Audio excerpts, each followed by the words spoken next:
Here's a Dynatron Mazurka record player which has the Garrard 4HF record deck, a Goodman's elliptical loudspeaker with a tweeter and a crossover, very simple crossover passive network. Got the stereo amplifier with a twin ECL82 valve. You've got two of those for each channel, and the rectifier valve is an ECL82 The Garrard 4HF air was pretty rough when we first got it, but it cleaned up very nice. You'll see that at the end. Here's the amplifier, cleaned up very nice. It's been serviced. I'm going to keep this one for a little while and put it with my Laufer speakers and see what happens. We're going to upgrade it and do a bit more work on it.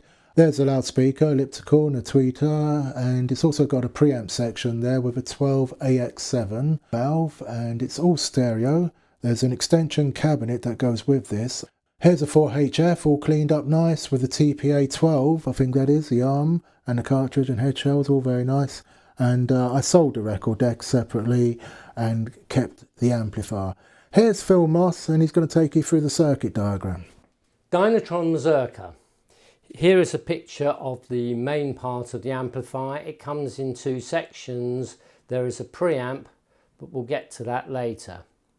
So what we have here, although I am told that such a beast has not been seen, I believe there was a mono version of this, because if you look, this is a separate chassis for one channel.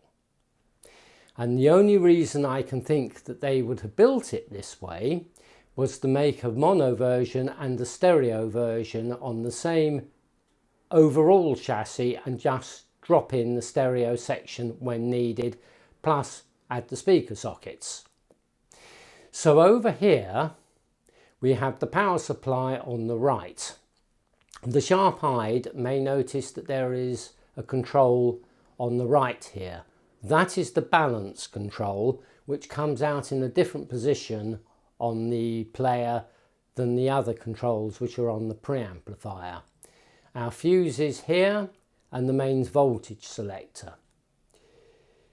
Each channel comprises of two triode pentodes for output and the voltage amplifier and phase splitter for the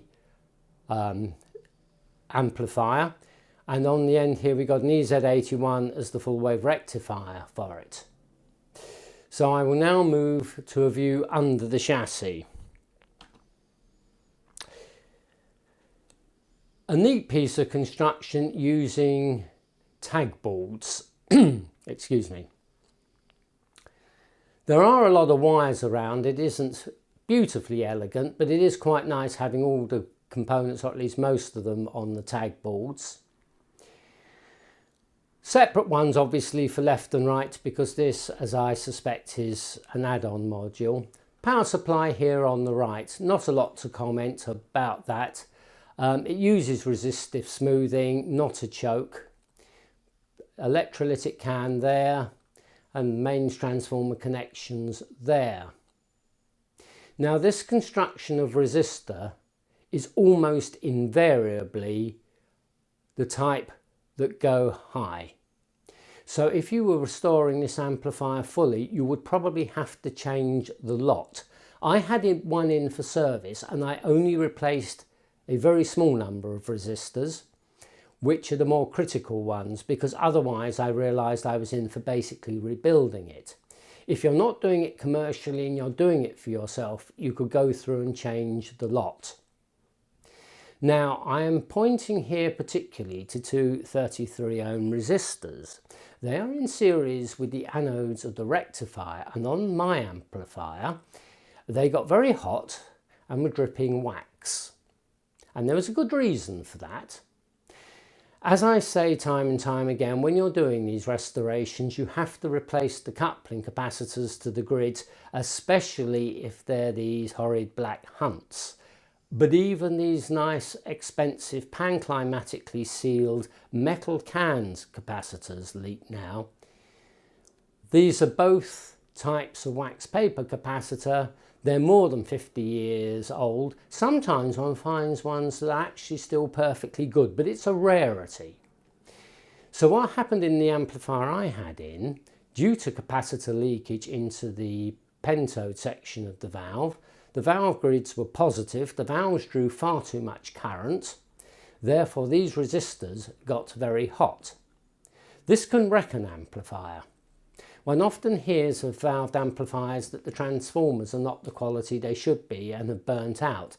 What is much more likely to have happened is that the capacitors have gone leaky, the valves have drawn far too much current, it ruins the valves and it overheats the transformers, which may or may not burn out. It also causes distortion, but by the time you hear the distortion, the chances are the valves have been drawing excess current for a considerable period of time, which is why I always recommend you throw away the coupling capacitors, even if they seem to be good, because otherwise you'll need to check them periodically. Just fit new ones. They're not that expensive, unlike the valves and the transformers. I'll also point out these capacitors. These are famously Plessy, because they were the only people who made brightly coloured capacitors like this. I rather like them. They have two plastic halves, the black and the red, with the yellow label over it. I am told they have a habit of splitting in the middle. I have never seen one that has done that yet. On the other hand, I'm sure it's true because the person who told me that has serviced great quantities of equipment in his time, so presumably he does know what he's talking about. Would I necessarily replace them? No, unless I find reason to. If I find that they are high ESR using my ESR meter, I will replace them. And clearly, if you can feel they've split in the middle, they need to go. That's mainly the things to point out about this amplifier. So I'll now move on to the preamplifier. Neat little unit, again built on a tag board. Again, these resistors will all have gone high probably, but you'll also probably find it works perfectly well. You've got a single ECC83 on the end there, half of it used for each channel predictably. The capacitors on here that you can see, unless these have the defects I've been talking about, probably don't need to do anything. Why? Because these capacitors here are either polyester or polystyrene or polyethylene. They do not generally leak. But the problem you can have with these, and be warned if you replace them with the same type, make sure you do not cook them and do not touch them with the soldering iron, because even on the transparent end where you think there is no foil and therefore it doesn't matter, if you manage to melt a little patch on the end of them, the heat goes through and they do go short circuit shortly thereafter. So if you see ones like that, always replace them, because as I say, they always fail. But they may take some time to do it. They won't fail in front of you probably where it will be convenient. It'll be when the thing's been put back together. Okay, I will now move to the circuit diagram. You've got the power supply, both power amplifier channels, and you can see they show the preamp over here. They don't show the umbilical joining them, they just show the two octal sockets. So I'll start with the preamp. Very simple. There are two sections, but they're identical, so we'll only look at one. This does have switching on the inputs because you have external inputs as well as the turntable built in, hence that's what this is about. You'll notice there is a tap on the volume control, and the volume control is on the grid of the input valve. Now, because this is from the era of the ceramic or crystal pickup, the level is high and you can get away with that. You wouldn't do that with a magnetic, it would be horribly noisy. Now on that tap you have compensation components. This is so at low volumes it doesn't sound bassless. This is to compensate not for any deficiency in the amplifier, but for the fact that our hearing at low volumes is much more sensitive in the mid-range. It's known as the Fletcher-Munson curves. They were mapped out before the Second World War, showing the change in our hearing response with the change in level. I've mentioned that before in theory. If you have to change this pot, you will not be able to get one with a tap on unless you're lucky enough to find new old stock. They simply don't make these tap pots now. Normally you can clean the pot up if it isn't too scratchy. So the signal goes into the grid. There's no DC blocking, by the way, which means that should the wiper lift off or go very high resistance, the control grid, due to electrons hitting it, goes negative and you get a great thump in the speakers. It's not a nice configuration to use a pot as the grid leak for a valve for that reason, especially at the input end of an amplifier where of course any noise is amplified all the way through. This is a straightforward high gain preamp with 220k in the anode, and using an ECC83 you can get up to 100 times amplification out of this, depending on HT voltage and loading. It may be lower, but it will still be quite high. So blocking capacitor, that one wasn't visible in the picture of the preamp, but that one should probably be changed because you'll probably find there's positive volts there, which is a sure sign of leakage in that capacitor. These are passive tone controls, separate bass and treble. So start with the treble control. It's, as I've explained with other designs, it's fairly conventional even though the details change. So you've got a capacitor here that will let through treble but not the middle and the bass, and the same at the bottom. So this is basically a short circuit to treble. Up here you will find the middle and the bass unattenuated by this capacitor. So if you turn this up, you get a boost in treble because there's no attenuation. As you turn it down, the potentiometer divides the potential, and at this end you get no treble at all. And that amount of treble, whichever you choose, is fed out here to the power amp. Now on the other side, all the signal is fed through this 100k. These two capacitors look like short circuits at treble and middle frequencies. So the middle signal goes through there, down through the pot, wherever you have set it to, through there and out. And the idea is that it should not be attenuated regardless of the setting of these two potentiometers. There's always some interaction, but it's limited. Now, the bass frequencies, you've got more bass at the top than at the bottom because you have a resistive potential divider between that 10k resistor and the megohm here. So at the top there you have a lot of bass, and at the bottom you have 1,000,000 ohms and 10k, which leaves you with virtually nothing.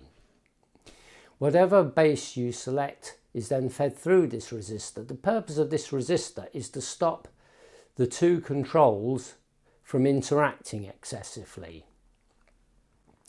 And the signal is then fed out to the power amplifier. Right, in the power amplifier, and I will now shift the picture to show the power amplifier channel and the power supply. Nothing particularly unusual here. There is a facility here for feeding in a radio, but the radio signal does not go into this section. It goes back down that umbilical cord to the switch that I first mentioned in the preamp. The signal comes in and there's a mono stereo switch, and then it's fed to the first triode of the two Triode Pentode output valves. Now, it's fairly conventional. We got some phase correction across the anode load of the first valve. However, the phase splitter is not quite as you might expect it. At first glance you think this is going to be a split load phase splitter until you look at the cathode and see it simply bypassed to ground. What is happening is the signal is passed through that capacitor down there to that valve's control grid. This valve simply inverts a signal and applies it to that valve. So where does it get its grid signal from?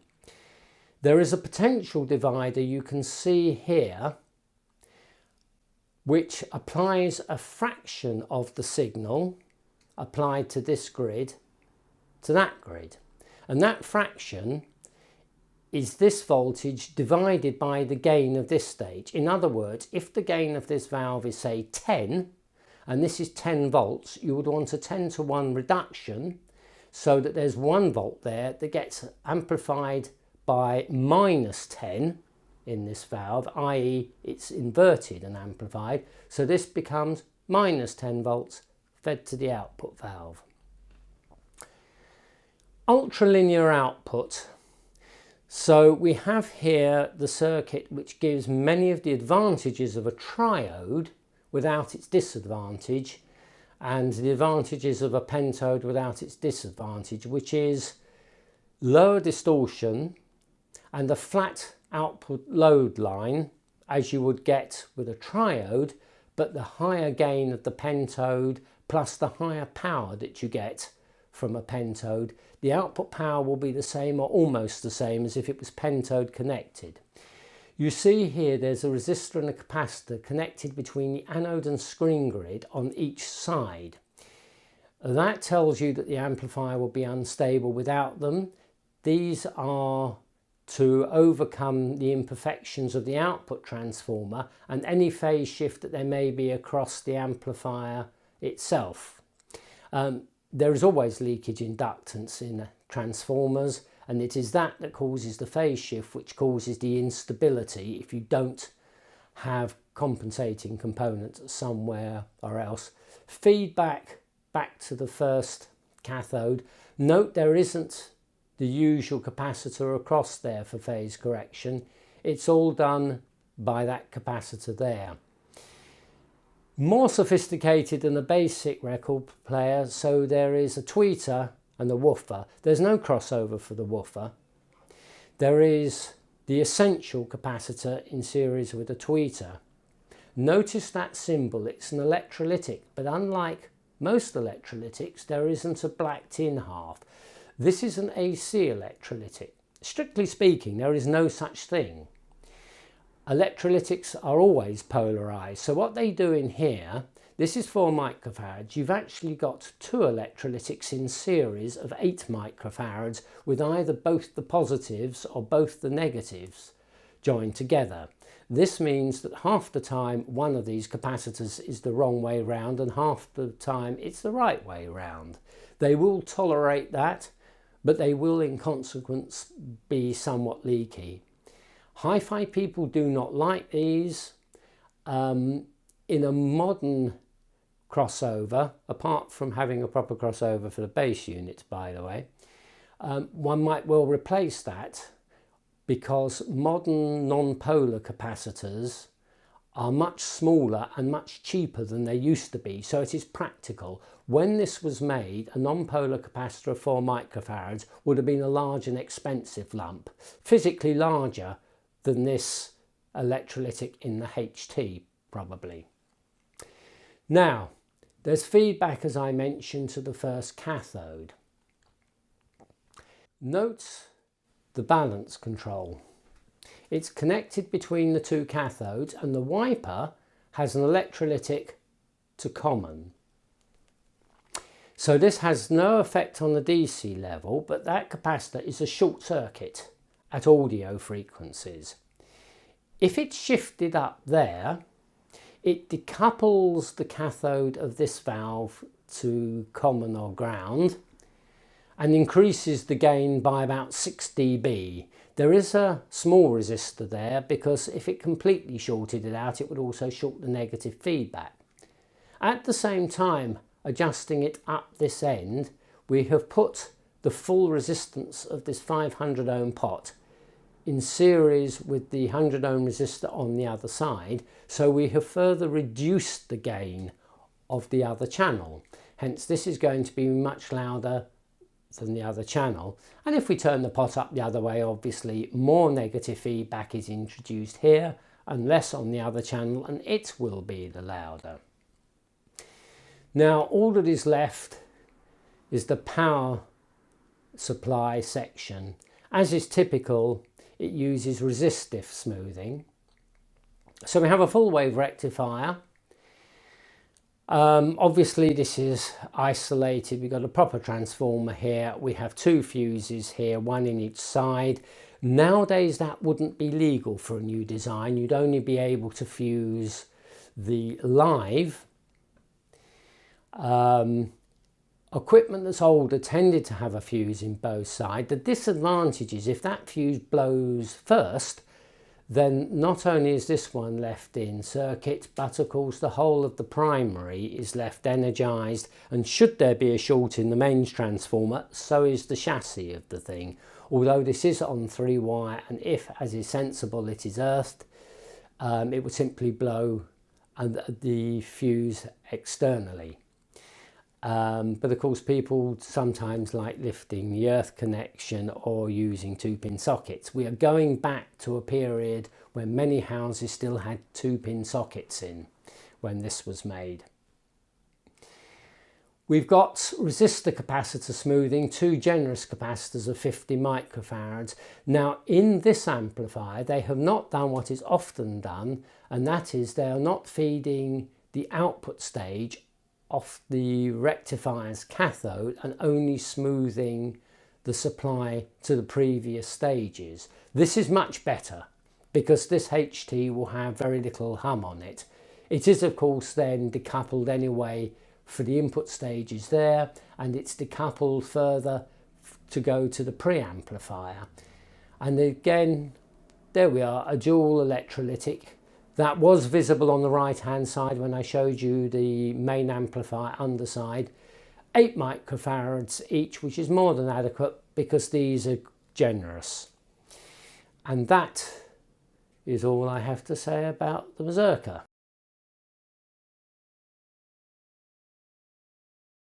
This is video number 20 out of a series of about 50 right now. And we've got a lot more to say about valve amplifiers as well as transistor circuits. We'll be moving on to radio and theory and recording studio equipment. Please subscribe.